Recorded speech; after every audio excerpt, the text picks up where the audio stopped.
99% लोग समझ नहीं पाए स्मृति ईरानी का ये मास्टर प्लान। ना ही हिजाब पहना, ना ही सजदा किया। मोदी जी की मंत्री को देखकर हैरत में दुनिया के बड़े बड़े मुस्लिम। स्मृति ईरानी ने कर दिया कुछ ऐसा, सऊदी अरब के साथ दुनिया के बड़े से बड़े मुस्लिम देश हो गए हैरान। जहां गैर मुसलमानों का जाना है प्रतिबंध, वहां कैसे पहुंच गई स्मृति ईरानी।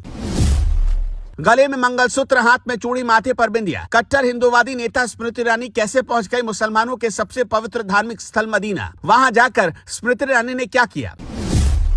कट्टर हिंदूवादी नेता बीजेपी सरकार की मंत्री स्मृति ईरानी इस वक्त चर्चा का विषय बनी हुई है। चर्चा इस वजह से है कि स्मृति ईरानी ने वहां जाकर कदम रख दिया जहां हिंदुओं का जाना प्रतिबंधित है। अब सवाल ये खड़ा हो रहा है कि मुसलमानों के सबसे बड़े पवित्र धार्मिक स्थल में से एक मदीना में स्मृति ईरानी ने क्या किया। आखिर स्मृति ईरानी का दौरा मदीना में क्यों हुआ, कैसे दुनिया के बड़े से बड़े मुस्लिम देश स्मृति ईरानी के इस दौरे को देख रहे हैं। आज की रिपोर्ट में हम आपको स्मृति ईरानी के दौरे और उससे जुड़ी हुई कुछ हैरान कर देने वाली बात बताने वाले हैं, जिसको जानकर आप भी दंग रह जाएंगे। जिस जगह पर गैर मुस्लिम का जाना प्रतिबंधित है, वहां कट्टर हिंदूवादी नेता कैसे पहुंच गई। अब तक जिसके बारे में दुनिया का कोई भी देश सोच नहीं सकता था। सऊदी अरब और भारत की पक्की दोस्ती ने वो कर दिखाया और इसका सबसे बड़ा गवाह बना पवित्र शहर मदीना। लेकिन लोगों के जहन में सवाल था कि स्मृति ईरानी तो पारसी है, ऐसे में वो मदीना क्यों गई और वहां ऐसा क्या हुआ जिसकी खुद सऊदी भी तारीफ करने पर विवश हो गया। तो चलिए जरा डिटेल में समझते हैं।